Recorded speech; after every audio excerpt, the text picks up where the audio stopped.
আচ্ছা, আমি যদি এখন আপনাকে বলি যে আপনার ফোন আপনার জীবন থেকে বছরের পর বছর সময় চুরি করে নিচ্ছে, আপনি কি সেটা বিশ্বাস করবেন? আচ্ছা, তার আগে আপনি আমাকে বলুন তো আপনি দৈনিক কত ঘন্টা সোশ্যাল মিডিয়া ব্যবহার করেন?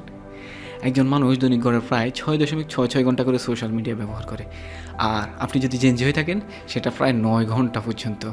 সময়টা খুব একটা বেশি না, তাই না? আমি যদি অন এভারেজ 6.66 ঘন্টা করে ধরে নিই, সেটা প্রায় বছরে দাঁড়ায় 100 দিন।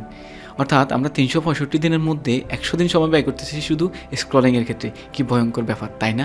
তবে আরেকটা কথা আছে, সবাই কিন্তু সোশ্যাল মিডিয়াতে টাইম পাস করতে অথবা রিল দেখতে আসে না।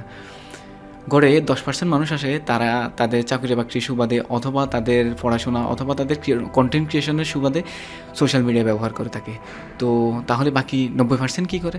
বাকি 90% কী করে সেটা যদি আমরা আমাদের আশেপাশে একটু খেয়াল করি তাহলে দেখতে পাবো। আচ্ছা, hello, my name is Abdul Alim. আমি একজন ফ্যাশনের কন্টেন্ট ক্রিয়েটর, আর এই ভিডিওতে আমি আপনাদের সাথে সোশ্যাল মিডিয়া অ্যাডিকশন সম্পর্কে আলোচনা করব। আচ্ছা, সর্বপ্রথম আসুন সোশ্যাল মিডিয়া আসক্তির কারণে আমাদের কী কী সমস্যা হয় সেটা জেনে নেওয়া যাক। সোশ্যাল মিডিয়া অ্যাডিকশন বা আসক্তি আমাদের জীবনে নানা ধরনের সমস্যা সৃষ্টি করে, যার মধ্যে মানসিক স্বাস্থ্য সমস্যা হচ্ছে অন্যতম। সোশ্যাল মিডিয়ার অতিরিক্ত ব্যবহার ও স্ক্রল করার ফলে স্ট্রেস, দুশ্চিন্তা, ডিপ্রেশনের মতো মানসিক সমস্যাগুলো বেড়ে যায়। সবসময় অন্যদের পারফেক্ট লাইফ দেখে দেখে অনেকে নিজের জীবনকে তুচ্ছ মনে করে, যার ফলস্বরূপ তাদের আত্মবিশ্বাস অত্যন্ত কমে যায়।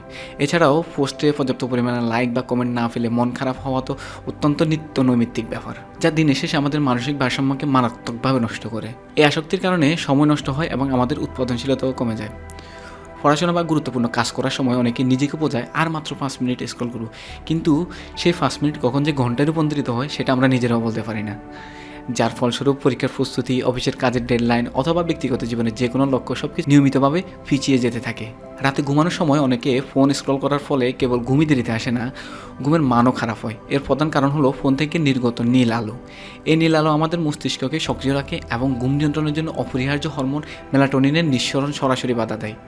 ফলে ঘুম আসতে দেরি হয় এবং পর্যাপ্ত পরিমাণে ঘুম না হওয়ার কারণে সকালবেলা শরীরে ক্লান্তি আসে। মনোযোগ ও শেখার ক্ষমতা কমে যাওয়া এই আসক্তির অন্যতম ফলাফল।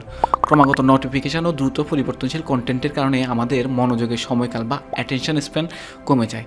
মস্তিষ্ক দ্রুত এবং ছোট ছোট তথ্যে অভ্যস্ত হয়ে যায়, যার ফলে একাগ্রতা ধরে রাখা বা কোনো দীর্ঘ বিষয় নিয়ে গভীরভাবে চিন্তা করার ক্ষমতা হারিয়ে ফেলি আমরা।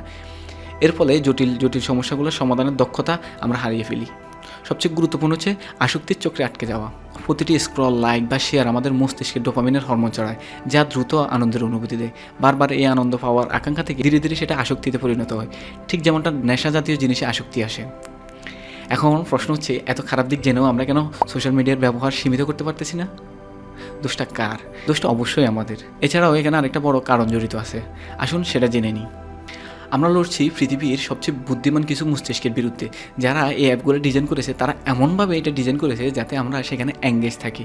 এছাড়াও কোম্পানিগুলো তো আছেই, বছরের পর বছর মিলিয়ন মিলিয়ন ডলার খরচ করে শুধু আমাদেরকে কীভাবে এঙ্গেজ রাখা যায় সেই রিসার্চের পেছনে। এখন কথা হচ্ছে, এর থেকে উত্তরণের উপায় কী? উত্তরণের সর্বপ্রথম ধাপে আমাদেরকে বিশ্বাস করতে হবে যে আমরা একটা ট্র্যাপে পড়েছি। যদি এটা বিশ্বাস করতে না পারি তাহলে উত্তরণ সম্ভব না। আচ্ছা, এবার আসুন উত্তরণের কয়েকটা উপায় নিয়ে আলোচনা করি। আপনি প্রতিদিন কতক্ষণ সোশ্যাল মিডিয়া ব্যবহার করবেন তা আগে থেকে ঠিক করে নিন। এক্ষেত্রে আপনি মোবাইলের স্ক্রিন টাইম, ডিজিটাল ওয়েলবিং এর মতো ফিচারগুলো ব্যবহার করতে পারেন। এক্ষেত্রে আপনি সর্বোচ্চ 30 থেকে 60 মিনিটের মধ্যে সময়সীমা বেঁধে দিতে পারেন। ফোনকে হাতের বাইরে রাখুন। পড়াশোনা বা কাজের সময় ফোনকে টেবিলে নয় অন্য ঘরে রাখুন।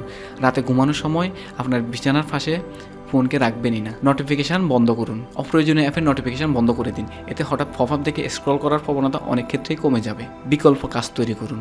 সময় পেলে স্ক্রল না করে বই পড়ুন, হাঁটতে যান অথবা ডায়েরি লিখতে পারেন। একঘেয়েমি কাটাতে বাস্তব জীবনের কাজগুলো বেছে নিতে পারেন। ডিজিটাল ডিটক্স চর্চা করুন। সপ্তাহে অন্তত একদিন সোশ্যাল মিডিয়া একেবারেই ব্যবহার করবেন না। এতে মস্তিষ্ক নতুন করে ফোকাস ফিরে পাবে। সবচেয়ে ইম্পর্টেন্ট হচ্ছে সচেতন ব্যবহার করুন।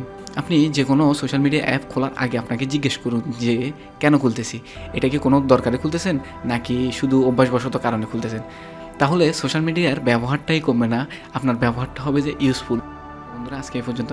দেখা হবে আপনাদের সাথে পরবর্তীতে অন্য কোনো ভিডিওতে। আল্লাহ হাফেজ।